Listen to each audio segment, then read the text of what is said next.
Micheals, a true stand-up, somebody that's worked his way up from standing outside the comedy clubs trying to get on to being one of the hottest dudes in the whole freaking area. He's worked extremely hard and he knows all the tricks of the trade, and he's hilarious. He deserves every little bit of success he gets. Because we crack under pressure.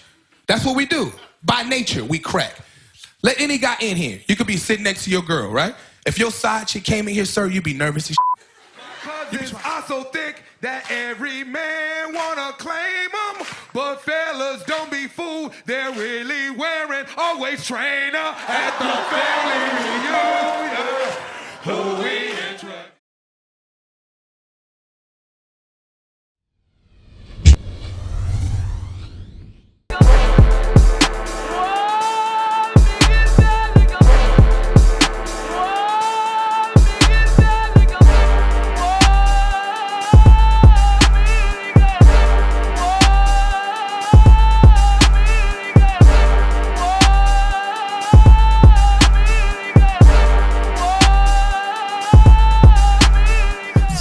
It's DJ Reymo, Power on the 5-1. Mr. I'm just having fun with this. My man, man. You know what he said. He gonna say some crazy shit in a minute. But we got the talented comedian. Micheals is in the building. Micheals, what's up, man? What's up? I'm feeling blessed now, boy. I'm feeling blessed right now. Yes, sir, man. On our 12th season, I feel like that, man. No, first of all, thanks for showing me a great time, man. I love the lounge. Y'all got food in there, massages in there. It's cushion there. You got pit bull puppies. Y'all doing taxes. No happy ending. No happy ending. They got Yeezys. You got white tees. They got white tees. They got do-rag. I just got a do-rag in there. Yeah, I'm telling man. We got all that. He got his beard conditioner, the cameraman. Everybody doing their thing. He got another piercing inside the lounge. It's crazy. Yo, come back next week. We'll have the basketball caught up, man. Wow. So y'all doing it too much. Basketball and barbecue. That's how we're doing too much. Wow. We're doing too much. Like Prince. Y'all don't have basketball. Y'all be playing basketball, giving niggas pancakes. If you're not at home, baby. Yeah, I do. Well, the last time I saw you, we were on the basketball court. I think your team took a loss to my team. Oh, okay. So you ran with Chris Broussard. That's what we're doing. So I shout out to Chris Broussard. You see how he set me up? You see how he gave me a compliment, drew me in, and then I'm just saying, you know, I like turned into a fucking sports show. I like that. How he said, yeah, we saw each other in basketball when y'all got mopped. You know the bullshit about that because he rubbed his knee. He didn't come and do this or this. You know the old guy still feels that team power out there. You know that all white team power out there. Y'all get good. Y'all kill us. Y'all kill us. I ain't gonna sit there. You got that all day. I ain't gonna hold it. So let's tell the people about you. Let them know a couple of your accolades, some of the amazing things you've done, where you've been at, where you from. Oh, I'm originally from my daddy's nuts, but then I came out of that and went into my mama and came out as a little boy. So and where did that happen? I'm just joking. And where did that happen? No, I'm from Chicago, Illinois. Chicago, okay. Yeah, so I came to New York, and it's just been a great journey, man. You know, it's been a great journey. I lived on the streets in New York for like a year. A lot of people don't know that. Streets in New York? Yeah, come on. I never been here. I ain't got no family here. I came down here and I lived on the street with my daughter. I'm also pursued of happiness stuff for like a year. Got trash cans and all that stuff. And big shout out to Christine Million. I was the first person to ever give me my first shot. She put me on her show, Becoming, and all that stuff, and then put me in the movie Love Will Cost a Thing, and that led on doing BET and Comic View a couple seasons, and Wild 'N Out, and Def Comedy Jam, and Boys Comedy. And see, I was gonna ask you, you have a phenomenal track record on what you've been doing professionally, and based on how you come into the game. But I do want to kind of backtrack to you being from Chicago, it being a very challenging city as it relates to gang violence, drugs, things of that nature.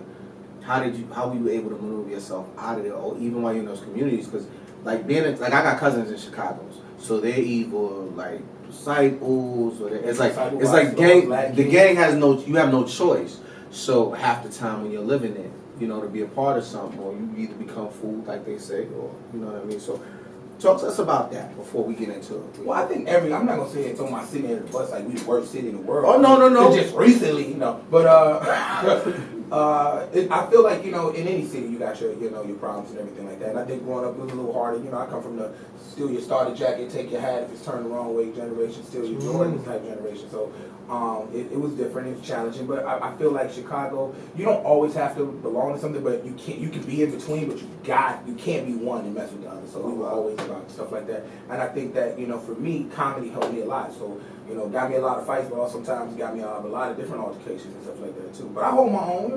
So it wasn't a bad thing, and then I stayed close to my parents, like my mom, and my cousins and stuff like that. So it kept me out of a lot of stuff that I would have, felt privy to had not, took a different route. So there's no association to any gangs. You was like I was Gangs of Disciples 7413 all day. I'm not gonna sit here. Oh shit! I had somebody watching that. Don't sex up. Man, Rick wasn't down for that. But I see, you see what I'm saying? Yeah, You're like serious though, Chicago. right? See, I can't tell with Rick. Half the time he be playing, so you don't know if he's. But that's what I'm saying, and that's my point. Like, you live in a community where, like, to be honest with you, in New York, you could kind of play around, but in your area, you really can't do that. Like, it's so inbred into the community. Again, it's not that I'm taking shots at Chicago, but like, I like to talk about real stuff, and I think people need to understand that you are part of something. You've evolved from that, because there's some young people that are gonna watch this, and they might want to evolve and figure out how they go about getting out of that. And they coming from the same community. You know what I mean? Like I told you, my cousins, they disciple. They had no choice. It was like, yo, you can't be out here and not be, you know what I'm saying? You need people to it's a community. It's what gangs really started for. Was it all started to protect people from oppression. If you look at any gang, it started back in California and in Detroit. Those gangs started because white people and oppression and just trying to protect people from just getting beat up randomly and stuff like that. So they came, and it just turned once money got in the hood, that just changed everything. Right. Then it I became think that's what happened with retaliation. Chicago. So Chicago ain't nobody getting money like that. It ain't money like it used to be in the streets anymore. So that's why you're seeing a lot more increased gang violence. It's not like it used to be in the 2000s, and it's not the same. Money ain't in the streets no more, so everybody got to go a different route, and everybody's fighting for a little bit of time that's left. Yeah. A lot of the jobs that left, a lot of factories are closed. There's not a lot to do. And the streets is dried up a lot. It's a different game than what it was. And I'll be honest, I got out of things because my friend Jermaine, he ended up getting sentenced to 7 years, and I ended up getting out on shot. And as soon as I got out, my friend Jermaine, when he was in there, he was like, yo, man, when you get out, he was blessed not to do the 7. I got out, and he was like, yo, man, you funny, you should do this comedy thing. I immediately got on the Greyhound bus and came in without looking back. On the Greyhound He said you want a shot? Huh? Shock. That means when you get out, when you first time offense, you The get out. Chicago talk. No, shock is anytime. Y'all have shock here too. That's like a first time offender. Okay, We don't say Christians, everybody knows. Okay. No, we don't say. Everybody don't say that. People might be like, I don't know what you're talking about. Okay, everybody got clean Christian records. They play bros in church. I'm sorry.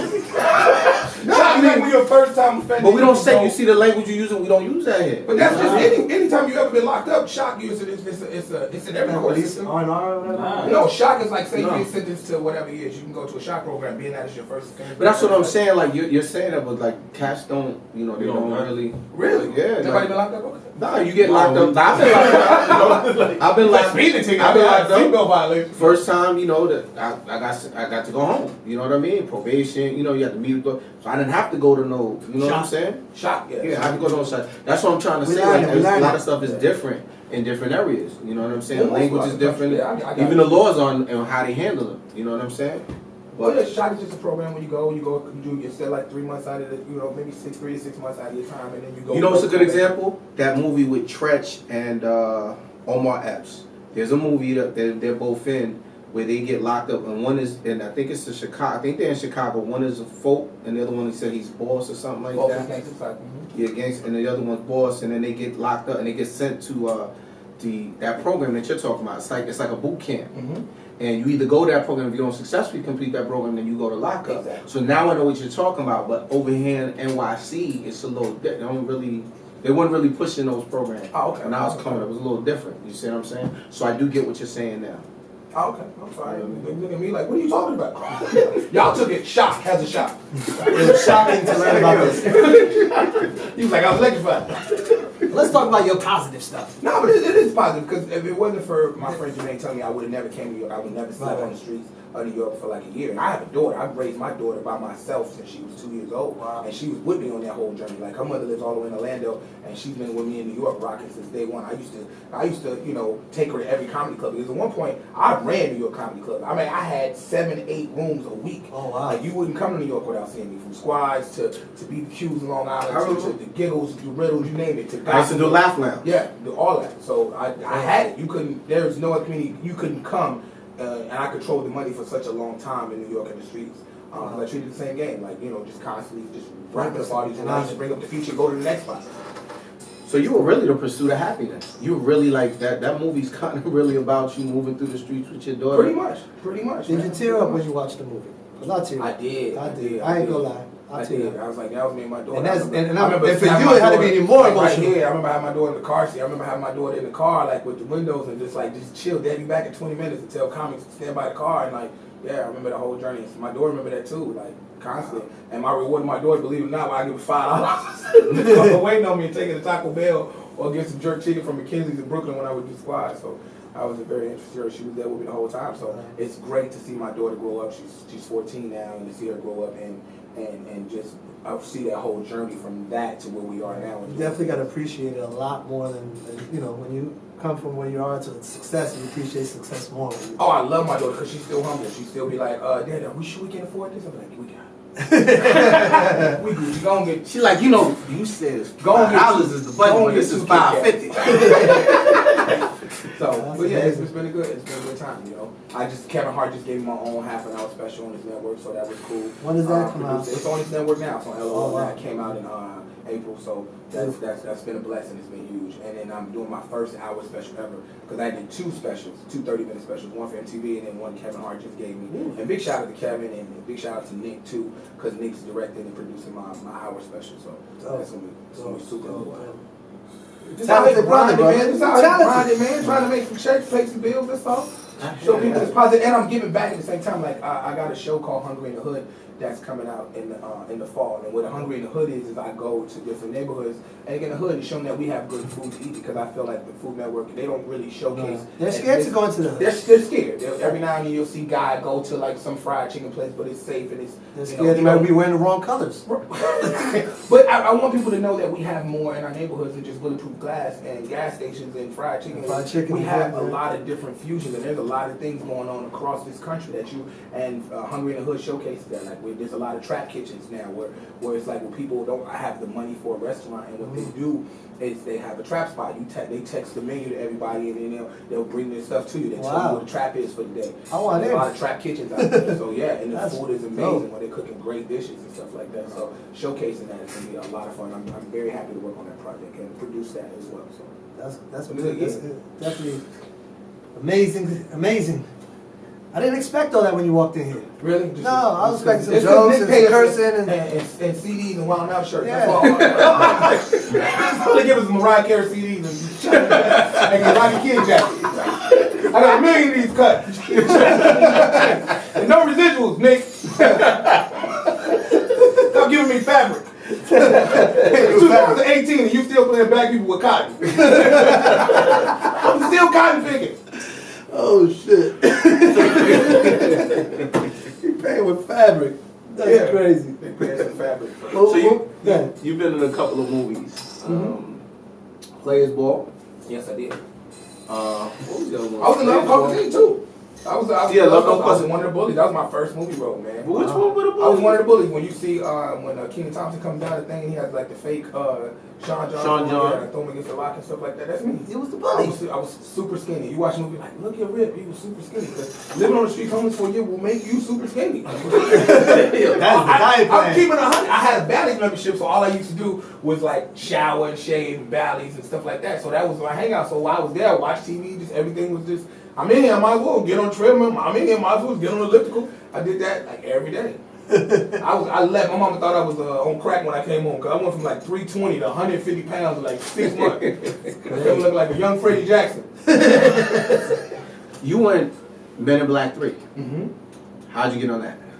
Again, I was once I did that with the movie Troy Byer directed that. She actually took a liking to me and she started sending me out for a lot of different things, and she sent me out for that because she was a real good friend with Will Smith. So big shout out to her too. It's just always been blessings. Everything in my life has been a blessing for somebody looking out for me and paying it forward, and I appreciate that. And that's why I always try to do the same, especially with young talent and different things that I do. That's what's up. That's what's up. So. Did you ever try to rap when you were younger? Like really? Yeah, I got some bars, you know what I'm saying? I think. No, but I mean, okay, we know you do the Wild 'N Out show and y'all spit and y'all do it. But I mean, like making records. Like, did you ever say y'all want to be an artist that makes records or that just never really came Well, I actually, you know, I know y'all probably got some old footage about to show me doing talent shows rapping. So yeah, it's like that. I think like I used to do like talent shows and stuff like that back in the day, and then rapping and stuff like that. I think the first performance I ever did and made me get into it was I did MC Hammer. We got to pray just to make it today. Oh, we pray. Pray. I had the choir behind me. I don't know if y'all remember that, but that Please cut to that video when y'all find it. This is when it cuts to that footage. You will find that little talent show video of Rip. Going like, you be like, I can't believe this is Rip. But yeah, I dabble in it, and that's why I love Wild Out. It gives us the ability to play games like Pick Up and Kill It, and then we Wild Style. It gives us the show that we actually, and I actually freestyle, so I'm not one of the cast members that. You don't write it? No, I feel like the comedian on the show, we come out, because as a comedy, you know, of course, you have seen Rip, you know, I'm rude in person. That's just what it is. You're not going to sit still in my show or fold your arms. That's just not what I do in my show. I have more of a create in the moment type comedy. I feel like in the moment comedy is better than anything else. Like, you'll see me create things that just happen. Like, even when like This Is 50, I fell through the floor and did a whole 10-minute set on 50 Central from the ground. Like I literally fell in a hole. It was low budget and 50 and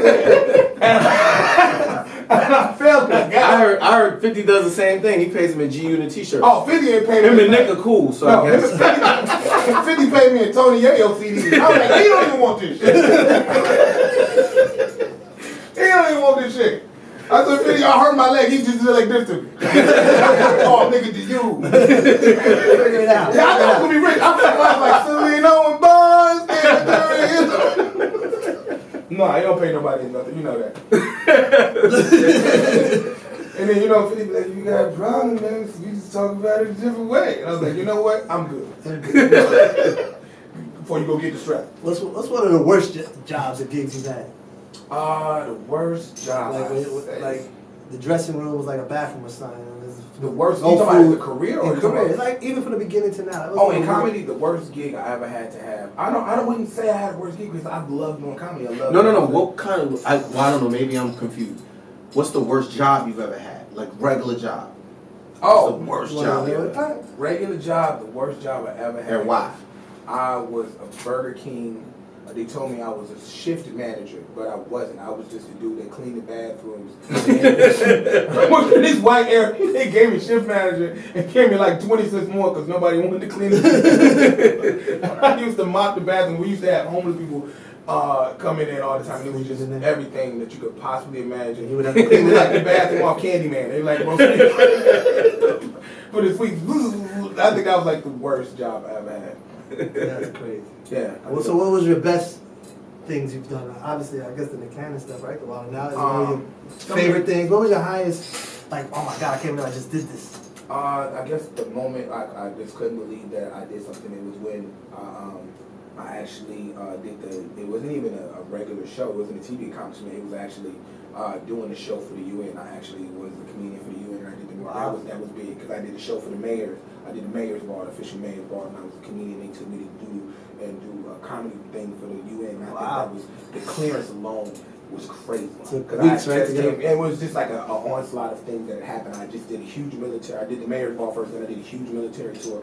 I think I'm maybe one of the only few comedians that's been to every single military base that they have in the world. I've done all of them. I've done Air Force bases. I landed on 3 Triton subs, being heloed in on aircraft carriers, and having everybody move planes up from the hangar on the aircraft carrier in front of 5,000 troops in the hangar just sitting there telling jokes for an hour, just me. I think that was like one of the highlights of my career, because giving back, I would never think that I would be able to do something in that height. That's amazing. That was crazy. And people probably don't even know that. No, because I did it so young in my career. I did that like 3 years in comedy. Yeah, and I was like riding around in helicopter. Like heloed in means you land, the helicopter lands on aircraft carrier. I did a couple things with Obama. It was the same thing. Yeah, podded out. Then we did the pods where it's like the plane where the wings go up like this. You got to get Secret Service clearances and this thing. Yeah, it took 3 months of clearance, and I was gone for 80 days on tour. I remember I thought I was flying. I bought like a promotional van. You know, I'm a DJ, so I want to promote. So I go the day before, I set up my turntables at some rally that he's doing in Jersey, and I put my van behind the stage. I leave. I'm gonna come back tomorrow, and cause DJs, I'm gonna leave my van down. I got good parking, so everybody's gonna see it. It's gonna be a billboard. Smart. I came back. They towed that shit away. Secret Service took the car away. And it was like security was like, we had to take it because we don't know what it was severe. It could have bombs in it. Gotta go. We towed it. It's a mile away. Go get it. I was like, yo, in my car. Wow. Like, I'm the DJ, man. It was like, we don't care. Everything gotta go. Everything clears out. The president is coming. And then he flew in like that with the helicopters coming down. It was like a rock star shit. He came in crazy. That's crazy. See, I don't know if I could have been the DJ. I'd have been mad as fuck, man. I was playing just shit happy to be there. I'd be like, happy to be there. And once they told me it was a mile away and I got to go to the Bronx to get it out of the tow yard or something like that, then I'm Gucci. Yeah, I didn't have to pay, so I was cool. Yeah, so it's like, it's right up the block. Don't move. I was like, all right. That's cool. Y'all give me a ride over there? I got an invoice. Then he got my Uber invoice. That's crazy, man. So, have you ever been booed off stage? Of course, I don't think a comedian has been. I think I had the worst boo ever. Like, cause I tried. Tell me doing about comedy. that time. Which one was that? I tried. First of all, I tried doing comedy when I was a kid, and then my mama found out I was doing comedy when I was like 12 years old, and my dad's girlfriend. So first of all, I didn't know it was my dad's girlfriend. Cause my parents still married, but my dad used to. That's the truth. Somebody told you that was a cousin or something? Nah, everybody, that was my Auntie Jackie. I was like, Auntie Jackie. Auntie Jackie. I did not know. Auntie Jackie had a Camaro. I didn't know that wasn't my Auntie Jackie. I had no idea that wasn't my Auntie Jackie. And until one day I came home, I was like, Mama, look what Auntie Jackie bought me. She was like, Psh, that ain't your damn auntie, that's your daddy girlfriend. Now go outside, your Uncle Craig gonna help you to the zoo. So my mom wasn't in this either. I was gonna say you had no Uncle Craig. Uncle Craig and Auntie Jackie. Oh, shit. So my Auntie Jackie used to take me around Chicago. I used to do, and this is where I started doing comedy with D-Ray and Corey Holcomb at the time and Marcus Combs. And like I was like a little kid. I was 12 years old and I'd be in the Laugh Factory. They made me stand outside and the clip. Diane Cordy made me stand outside. They made me stand outside before and only come in and do comedy. And then my mom found out my dad's girlfriend was taking me, and that ended my whole comedy career. And I didn't try it again until I went to college. And when I'm in college, it was like, oh, I'm gonna do comedy. So cool, great. Yeah. I went up there, and when I tell you, it was the worst boo you could ever get. Cause I didn't even say anything. I was like, what's going on, y'all? Ooh. And it was like, fuck you. You know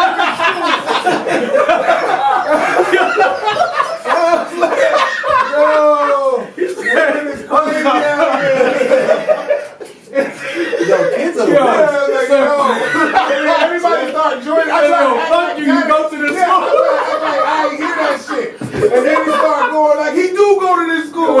Boo. And then it got worse because I had on I thought I was fly. I had a shirt that Tommy was killing it. Little soup stain on it. That little Freddy Krueger one, the little flannel. And then a comedian came behind me and just tore my ass apart and said, look at that picnic shirt. I was going into the parking lot. And what make that the worst boo ever is I had to see them people every day while I was in college. You doing? Huh? Yeah. I was doing that one. And I got out of it because everywhere I go to the library, they be like, shh. They pulled this shit out. I didn't talk to no girls. I was like, that's the dude that got booed. I burned that fucking shirt. To this day, I won't wear it. Oh, That nigga said, fuck you. Fuck you. The nigga just said, fuck you. Go to this. Go, nigga. I was like, word. My student activities fee money back. Shit, right.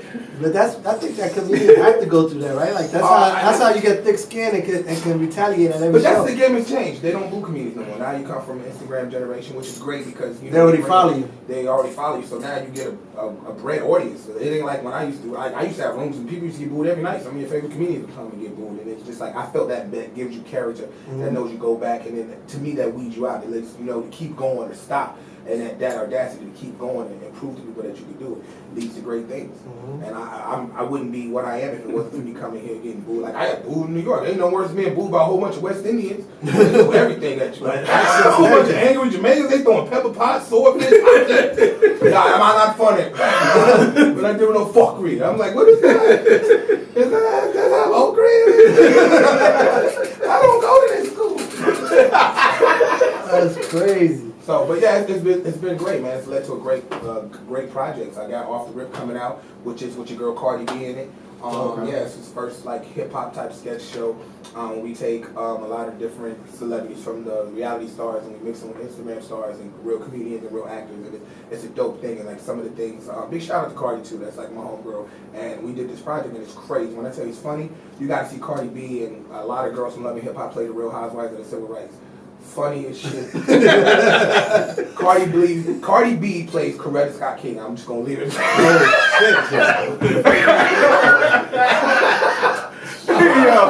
Yeah, and we actually bring Martin Luther King's white girlfriend, and it's funny. That is crazy.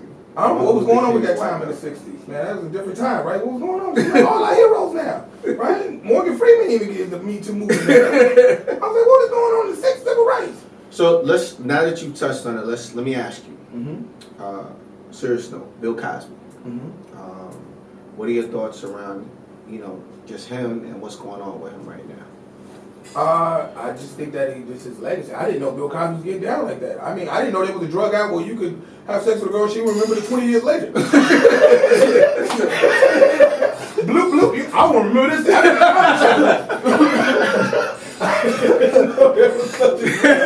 Crazy. They need to remix it. I like it like So if I take this go Back to the Future pill. Like it come out 20 years later, but I just think that, and I'm not trying to make light of what happened, man.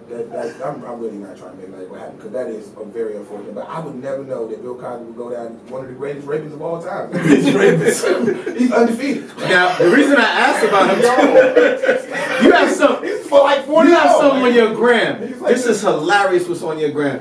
It's Bill Cosby's walking and there's music and then he goes like this. Even Nick Cannon hits you and is cracking up on it. You gotta see this. He does this. Did he really do that in the news? Or did y'all edit that? Yo, he's walking with his son and then he goes. And then goes like if he's doing a pudding pop commercial like before. Because at the end of the day, he's still a comedian.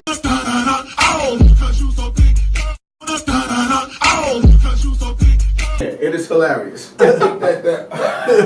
I think that messed up everybody because Bill Cosby had such a clean image, and if he would have came out just like, I like to have parties and drug women and film family shows, different. But so many extremes, while eating this pudding, right? At the end of the day, he invented Jello shots, and let's leave it. Who thought about putting liquor in innocent kids? crazy. Is that too much? I should have said that. You ever regret anything you said? Other than this? I think I regret anything I said. You just say, fuck I think everybody mad that R. Kelly didn't go. And R. Kelly like, why y'all mad at me? He shots out, he don't want to bump into him. No, but he was making hits at the time, so they was like, he's good, he's a superstar. Yeah, we're going to let Step in the love. I like Step. He get a pass. Yeah, he get a pass. Yo, man. Oh my God. That's why I feel like I should open up my own. That's what I'm trying to do next. I'm trying to open up my own. I do a lot of entrepreneurs. I'm trying to open up my own celebrity amusement park. So I want to do something like that. To be honest with you, I think you should open your own comedy club. No, but I'm telling you, you should invest with me, man. We can invest in the celebrity amusement park. Well, you could just do the famous things you always want to do with celebrities. Like in our celebrity amusement park, you could like take a sip from Usher's cup. You could chase Bobby Valentino. You could go trick or treating with O.J. Simpson. You could hang out with R. Kelly with a full bladder. Yeah, I remember. You just reminded us of that. I remember Fat Joe told me that he met O.J. in Florida at some mansion. He was somewhere, and that O.J. thought it was the funniest thing in the world to chase him around with a knife, like on a joke. Like he went to go meet O.J. and he was cooking. He was like, "This is O.J. Simpson." He was like, "Hey!" to Fat Joe. Fat Joe was like, "Yo!" That's hilarious. He was like, "Yo, I never expected." Like, that's funny. Like O.J. is really a funny dude. Or Fat Joe running. Joe running. He was telling me a story. I was dying. I was like, "Yo, for real? He actually did that?" He's like, "Yeah." He fucking picked up a knife and was like, and I took off. I was like, "I ain't playing with this guy." Fucking people are nuts, man. Top 5 comedians. Top 5 comedians of all time? Yeah. Or top 5 currently? It's a big difference. Of all time. All time, we're going to go Rich Pryor, we're going to go Eddie Murphy, we're going to go Martin Lawrence, definitely got to go Mitch Hedberg, one of my favorites. And I guess my last one rounded off would be, as a kind of a newer cat, Tony Robbins. Really? I love Tony Robbins. You don't love Tony Robbins, man? That fast, quick-witted style. I do. It's between him and Cat Williams, like those two. Like that Green Jacket Pimp Chronicle special. This shit right here, nigga. This shit right here, nigga. It's called Death. That's like one of my favorite specials, man. I'm very special. And I try, every time I write, because I've been writing for a lot of comedians for years. A lot of people don't know that I wrote for a lot of comedians for a long time before I actually got on. Like I wrote You're for a ghostwriter. Oh yeah, I wrote He's a ghost joker. special. I wrote for Brandon. You know who should be calling you right now? Drake should have been calling you because he needed an answer. Wow. Yeah, that whole thing messed me up. I was like, I can't believe Pusha T with his. Where did he get all this info? I don't know. It looked like he was just in the wings waiting for somebody to say anything about him. He was super ready. And I think he got like 4 or 5 more joints that he just waiting for him to respond. I think Drake's like, I think I'm gonna let this one slide. Yo, he's quiet. Drake, You can go back to back. You can go back to back by yourself. Yeah. I have not replied to that. He need a writer. You're right. You're a DJ, you know. Does he have a lot of writers? He has writers, but they were on vacation from Memorial Day weekend, So he couldn't get an answer quick enough. Wow. I think that's what I heard. That's funny. In comedy, comedy has a lot of writers. You'd be surprised. Do you guys take vacations? Or like, if a battle happens and it's Memorial Day weekend, like, you still get a call like, yo, I need a script. Help me, I need a verse. Nah, we going right. I don't know. I would take that personal. I would go right at it. I'm going right at it. I'm gonna go right at it. Bush dropped that around Memorial Day weekend, and the writers were on vacation. And that's what it was. That's what happened. They had to wait to get back because flights to Miami and a hurricane was. And then Monday was off. They, you know, the union. You know how the union works. So he'll be back. He'll be back. He might be back By Father's Day. You get it? Father's Day. Sorry, Drake. Champagne Bob. He'll be back by Father's Day. Come on, that was bars. That's comedic bars. Y'all didn't even catch it. Slow it down. He'll be back by Father's Day. Bars. Yeah, I hope so. Because he was Debbie Dad. Okay, you know what? I hope he's back. Over there, bars. That's all I'm gonna say. Stupidest thing that happened in 2018. Stupidest thing that happened. We're only halfway down the year. I know, right? I'm like, dang. Stupidest thing that happened. The Kanye West TMZ interview when he said slavery was a choice. Africans are like, what the hell is he talking about? Slavery is not a choice. It was a way of life. How do you? Is it a choice? I think that was the biggest. That was definitely Donkey of the Day for I was sure. like, 400 years. I was like, you pushed us back 400 years. I think that was the most. What would you say it was? I would agree with you. I would agree with you. That's the stupidest thing. I would agree with you. Stupidest thing. He's got too much medication going on. I thought it was a political He's on a thing, different but I don't planet. think it's a political thing. I think he really believes that.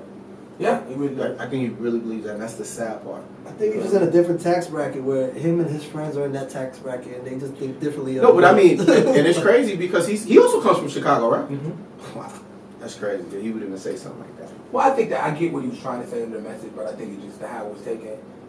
I think he was trying to come across and it just said completely wrong, but he was trying to say that we could have fought back, we could have said, I'd rather die than be enslaved, we could have overtook, we could have come together, and so I think that's what he was trying to come across and say, but it didn't come across like that. It didn't come across. He was like saying like we should fight back, we don't stand together, no one can oppress you unless you allow them to oppress you. I think that was the message that he was trying to state, but it didn't come out like that.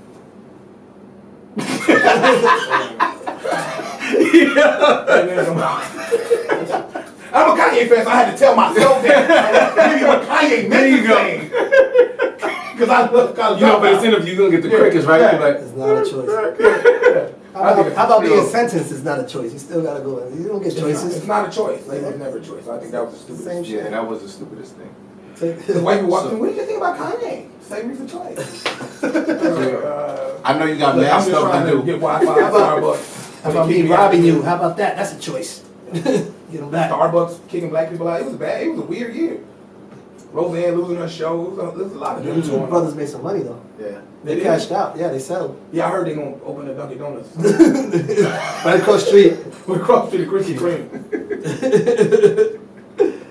Oh my god. Listen, bro. We can do this all day, man. No, man, I appreciate you having me, man. I really do, man. Anything you want to promote? I know what you Man, got coming. Yeah, really- let us know before you get out of here. Is there something we should be looking out for? Yeah, you should definitely be looking out for not only the of course the Hungry in the Hood, my new hour special that's coming out, and of course the show I got with Cardi B Off the Rip. So y'all should definitely be looking at it. It's a funny, very, very, very, very funny show. And of course you always see me in the Wild Now because me and Cannon work side by side on the Wild Now tour. Which big shout out to Nick, and it's been an incredible journey for him to help me and to let me cultivate that and take that and put that under my wing and turn that into something that's just phenomenal. Now the Wild Now tour, last year we were number 2 in the country in the Yeah, Poll-Star. you guys are every time I look at Instagram, you guys are in a different we city. did 15,000 seats, and it had never been done before. you know, taking that, putting that together, and cultivating that. That was something that had never been done before, and putting it on a stage show, and seeing that on his feet. And now we signed a deal with AEG, and we're doing 30 cities this year. Wow, that's crazy. So we'll be everywhere. Definitely, congratulations. And look out for my daughter. If you see her with a boy, just beat his ass. Because my daughter, she's getting old, she's a teenager now, and it's getting weird. Because my daughter's in MMA. And like yesterday when I left, my daughter came home from like MMA. She like, you know, fight. And she came home, she's like, Dad, I done a match. I just realized I love being choked. And I was like, what? Yeah, somebody standing on top of me, choking me. It's a really good feeling. I was like, oh my God. She really said that. Oh my God. Yeah, she did. I was like, oh my God. I didn't want to say nothing to her, like she meant it in an innocent way, but all I kept to myself, all I could think was like, she's just like her mama. Yo, on that note, tell them where they can find you on the gram. You can find me on the gram at Rip Micheals, R-I-P-M-I-C-H-E-A-L-S. And it's R-I-P-M-I-C-H-E-A-L-S on Instagram, on Facebook, on Snapchat, on Twitter, on Christian Mingle, on Black Planet. And you can find me, really important, you can find me on my website. Most important, you can find me on MoneyGram. If you go to MoneyGram, put $50 there, say Rip Micheals, I promise you I like it. Well, yo, man, thank you for coming down. Thanks, man. Next time you gotta let me drop some bars. I ain't know. The studio we're gonna get you next time. That's a promise. You heard from the camera. I'm coming, dropping my bars next time. I got bars. So y'all not even let me go do something. Like, you know what I'm saying? I could have came off the dome. I'm freestyle with mine. I could be like, yeah, you know I'm a realer. So I'm a straight murder, so you can call me a killer, like stuff like that. Powers Industry, man. Keep it locked, man. Watch out for my man, Rip Micheals, man. Thank you. Thanks for having me.